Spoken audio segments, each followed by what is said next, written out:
ভাতকেইটা খাই লহিয়া বাপেক যোৱাৰে পৰা ল'ৰাটোক ভালকৈ ভাত কেইটামানো খুৱাব পৰা নাই হ'ব ভালকৈ খুৱাব নোৱাৰিলেও সুদা ভাত কেইটামানটো মোক খোৱা আগত দিছোঁ মা দিয়া এয়া মুখৰ আগতে আছে খোৱা মা সদায় সদায় সুদা ভাত খাবলৈ ভাল নলগা হ'ল সদায় নিমখ ভাত খাই যাওঁ স্কুললৈ আজি মোক আলু ভাজি দিয়া আৰু তোমাৰ ভাত ক'ত আনা আকৌ শুন তই খাচোন মই খাম নহয় মই তোক দুপৰীয়া স্কুলৰ পৰা অহাৰ পাছত আলু ভাজি আৰু ভাত বনাই দিম হ'বনে মইনো তাক কেনেকৈ কওঁ মোৰ বাবে ভাত নাই বুলি কালি ৰাতি ঠাণ্ডা ভাত আছিল কেইটামান তাক দিলোঁ আজি চাউলো নাই কি কৰোঁ জানো পাই হ'ব দিয়া মা তুমি কিন্তু পাহৰি নাথাকিবা আকৌ আলু ভাজি আৰু ভাত বনাই থ'বলৈ তোমাৰ ভাত আনা আকৌ মোৰ ভোক লগা নাই মই ভোক লাগিলে খাম তুমি খাই স্কুললৈ যোৱা মহাজন আপোনালোকৰ দোকানৰ পৰা মোক আলু আৰু চাউল কেইটামান দিবনে পইচা দে আৰু লৈ যা বস্তু কিন্তু মোৰ হাতত পইচা নাই নহয় এতিয়া মহাজন পইচা নহ'লেতো নহ'ব তই এটা কাম কৰিবি আমাৰ ঘৰত ঘৰ সৰা মোচা বাচন ধোৱা পখলা এইবোৰ কাম কৰিবি তেতিয়া তই দোকানৰ পৰা বস্তু লৈ যাব পাৰিবি মই কাম কৰা মানুহ এজনী বিচাৰিয়েই আছিলোঁ মানে বৌৰ গাটো ভাল নহয় হ'ব মহাজন মই কাইলৈৰ পৰা আহিম আজি দোকানৰ পৰা বস্তুকেইটা লৈ যাওঁনে হ'ব লৈ যা মই ইহঁতক কৈ দিম মহে মানুহৰ বাবে যদিহে অকণো নাভাবে অকণি সহানুভূতিৰে ভাবিব কোনে নোকোৱা সমনীয়া মানুহে মানুহৰ বাবে কাম কৰা মানুহ পাই গ'লো এতিয়া বিচাৰি এতিয়া অকণমান ৰেষ্ট ল'ব পাৰিব সেইদিন ধৰি বকুলিয়ে ল'ৰাটোক ভালদৰে বনাই কুনাই খুৱায় আৰু তাই গাঁৱৰে মহাজনৰ ঘৰত কাম কৰে আৰু তাই দুই এঘৰতো কাম কৰি ৰুবুলক পঢ়ালে মা তুমি মোৰ বাবে ইমান কষ্ট কৰিছা লোকৰ ঘৰত কাম কৰিছা মই যেতিয়া ডাঙৰ হৈ চাকৰি কৰিম তেতিয়া তোমাক বহুৱাই খুৱাম মা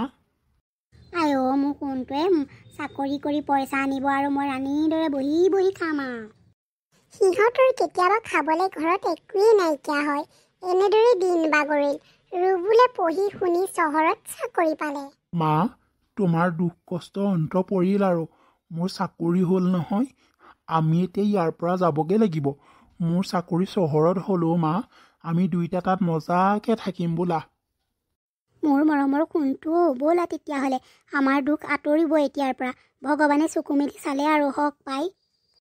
এনেদৰে দুইটা চহৰলৈ গ'ল আৰু ৰুবুলে বিয়াও পাতিলে ৰুবুলৰ পতিৰ নাম তনয়া মা আপুনি এইবোৰ কি পিন্ধি থাকে গাঁৱৰ পৰা অনা ইমান লেতেৰা পেতেৰা মেখেলা চাদৰ আমি আনি দিয়া নতুন পিন্ধিব আকৌ আপোনাৰ ল'ৰা এতিয়া অফিচাৰ বুজি পাইছেনে আমাৰ ঘৰত ইমান মানুহ আহি থাকে আৰু মানুহবোৰে আপোনাক দেখিলে কাম কৰা মানুহ বুলি কয় মই লাজ পাওঁ আপুনি গম পায়নে নাপায় কিন্তু বোৱাৰী মই দেখোন ভাল কাপোৰেই পিন্ধি আছোঁ আপোনাক কথা বুজোৱাতকৈ নুবুজোৱাই ভাল ভাবিছিলোঁ বোৱাৰী অনাৰ পাছত শান্তিত থাকিম কিন্তু এয়াহে যেনেকৈ মোক গালি পাৰিছে কলক গহপুৰ আনি পেলাই মোৰ ইটোত দিবহি আজি ৰুবুল আহিলেই এই বুঢ়ীজনীক গাঁৱত থোৱা ব্যৱস্থা কৰিব লাগিব তেতিয়াহে মই শান্তিত থাকিব পাৰিম এনেদৰে বোৱাৰীয়েকে শাহুৱেকক বহুত বেয়াকৈ ক'লে আৰু ৰুবুলৰ আগতো মিছা মিছাকৈ কথা লগাবলৈ ধৰিলে কি হ'ল তুমি ৰুমত সোমাই আছা যে ইমানবোৰ মানুহ বাহিৰত বহি আছে আৰু কি কৰিম মই উপায় নাই মোৰ হাতত ৰুবুল তোমাৰ মাৰৰ পৰা উপায় নোহোৱা হৈছে জানানে মোক অকল গালি পাৰি থাকে মই নিজৰ মা বুলি ইমান মৰম কৰোঁ আৰু তেওঁ কথা আমাৰ ঘৰলৈ অহা প্ৰত্যেকজন মানুহেই কয় এইজনী কাম কৰা মানুহ ক'ৰ পৰা আনিলা মই বৰ লাজ পাওঁ তেনেকৈ ক'লে আৰু মোৰ বেয়া লাগে নহয় জানানে মায়ে আমাৰ লেবেলটো বৰবাদ কৰি দিছে তেওঁ গাঁৱতে থৈ অহা ভাল হ'ব নেকি তুমি ঠিকেই কৈছা মায়ে আমাৰ লেবেল একেবাৰে মাটিৰ লগত মিহলাই দিব মই মাক আজিয়েই গাঁৱত থৈ আহিমগৈ আজিলৈকে বুঢ়ীয়ে মোক একোৱেই কৈ পানে মানে মৰমৰ চাচু মাজনীয়ে মইহে তেওঁক ইমান গালি পাৰোঁ একেবাৰে কাম কৰা মানুহ বনাই দিওঁ পুতেক নথকাৰ অৱস্থাত এতিয়া আকৌ মই যিখিনি কথা লগালোঁ মই কোৱা কথাখিনিয়ে তেওঁ কৈছে বুলি পুতেকৰ আগত লগাই দিলোঁ বুঢ়ী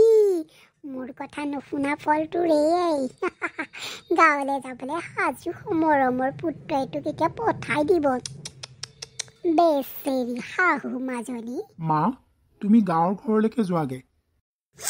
ঠিকেই আছে দেখোন মই গাঁৱলৈকে যাওঁগৈ মই তোমাৰ খৰচ পাতি দি থাকিম তুমি চিন্তা নকৰিবা মোক তোৰ পইচা দৰকাৰ নাই জীয়াই থকা কেইদিন লোকৰ ঘৰত কাম কৰি খাই থাকিম ভাবিছিলোঁ ল'ৰা ডাঙৰ হৈ মোক চাব কিন্তু এতিয়া হ'ব দে শুন তহঁতেই সুখত থাক মই যাওঁগৈ ভালকৈ থাকিবি শুন চে মায়ে চাগে বৰ বেয়া পালে মা বৰ দুখমনে ওলাই গ'লো ঘৰখনৰ পৰা বেচেৰা ৰুবুলটো মোৰ কথা মতেই মাকক গাঁৱলৈ পঠাই দিলে বেচেৰি বুঢ়ীজনী গ'লগৈ ঐ এনেদৰেই দিন বাগৰিল এদিন ৰুবুলৰ বেমাৰ হ'ল ছাৰ মোৰ কি হৈছে বাৰু মিষ্টাৰ ৰুবুল আপোনাৰ কিডনী দুটা বিকল হৈ গৈছে যিমান সোনকালে পাৰে আপুনি সলাবলৈ চেষ্টা কৰক নহ'লে আপুনি জীয়াই থকাটো সম্ভৱ নহ'ব ডক্টৰ ছাৰ ৰুবুল ডাক্তৰে কি ক'লে তোমাক তনয়া মোৰ কিডনী দুটা বেয়া হৈ গ'ল মই কিডনী দুটা নসলালে মই বেছি দিন জীয়াই নাথাকোঁ আৰু তনয়া কি তোমাৰ মাৰাই সাও দিলে ইয়াৰ পৰা যাবলৈ ক'লোঁ যে তুমি কাৰোবাক ফোন কৰি সুধি চোৱাচোন কোনোবাই কিজানি দিব পাৰেই বা প্লিজ তনয়া মোৰ মাৰ কথা তুমি তেনেকৈ নক'বা ৰুবুলে সকলোলৈকে ফোন কৰিলে মিতিৰ কুটুমৰ পৰা আদি কৰি সকলোলৈকে ফোন কৰিলে কিন্তু কোনেও দিবলৈ মান্তি নহ'লে এনেদৰে কিছুদিন পাৰ হ'ল ৰুবুলক চাই থকা ডক্তৰজনে ফোন কৰিলে আৰু ফোনত ক'লে যে কিডনী দিয়া মানুহ পালে তনয়া ভাল খবৰ এটা আছে জানানে ডক্টৰ ছাৰে এইমাত্ৰ মোলৈ ফোন কৰিলে তেওঁ বোলে কিডনী যোগাৰ কৰিলে আৰু এতিয়াই মোক মাতিছে ৰুবুল ডাক্তৰৰ ওচৰলৈ গ'ল আৰু কিডনী লগালে আৰু কেইদিনমান হস্পিটেলতেই থাকিল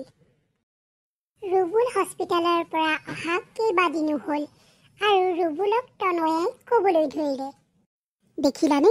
ইমান মানুহে তোমাক খবৰ ল'লে আৰু তোমাৰ মায়ে খবৰ এটা ল'ব নাহিলে ইমানেই মৰম কৰে তোমাক নাযাওঁ আৰু মাৰ খবৰ চবৰ ল'বলৈ মা ইমান নিষ্ঠুৰ বুলি ভবা নাছিলোঁ মই এনেদৰে কিছুদিন পাৰ হ'ল ৰুবুললৈ এদিন গাঁৱৰ পৰা ফোন আহিলে আৰু ৰুবুলক সোনকালে মাতিছে কাৰণ ৰুবুলৰ মাকৰ অৱস্থা একেবাৰেই বেয়া মোৰ আহিবলৈ মন নাছিল মোৰ ইমান ডাঙৰ বেমাৰ হৈ গ'ল মায়ে খবৰ এটা নল'লে মোৰ সেইকাৰণে আহিবলৈ মন নাছিলে হ'ব দে অ' বোপাই তেনেকৈনো কেলেই কৈছ যাচোন অন্তিম সময়ত মাৰক মুখখন দেখাগে অঁ নবৌ এই আপোনাৰ ফোন আহিলে অঁ তই আহিলি তই ভালেহে থাক মই যাওঁগৈ বোৱাৰী নাহিলে নেকি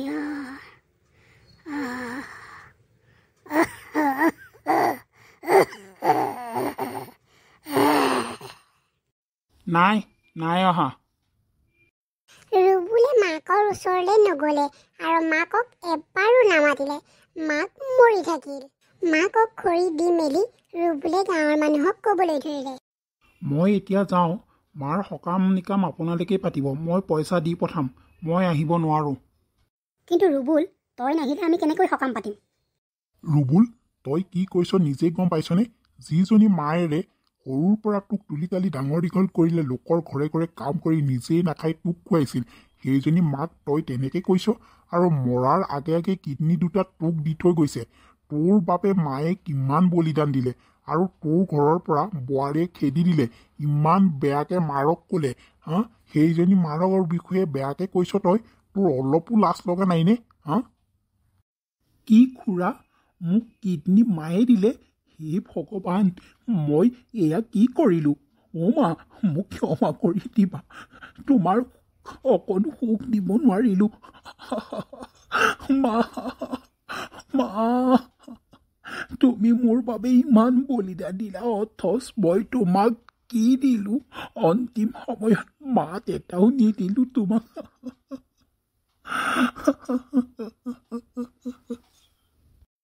ৰুবুলে মাকৰ সকলো সকলো কথা গম পালে আৰু বহুত দুখ পালে। সি যে মাকে তাৰ বাবে কিডনী দুটা দি থৈ গ'ল আৰু তাৰ বাবেই যে মাক মৰিব লগা হ'ল, সি সেইটো মনতে বহুত দুখ পালে। আৰু সি সেই ঘৰটোতে মাক থকা ঘৰটোতেই থাকি মাকৰ সকাম নিকাম কৰিলে আৰু লাষ্টৰ সময়ত যে মাকক এষাৰ মাত নিদিলে, সেইটো তাৰ মনত দুখ চিৰদিনৰ বাবে থাকি গ'ল।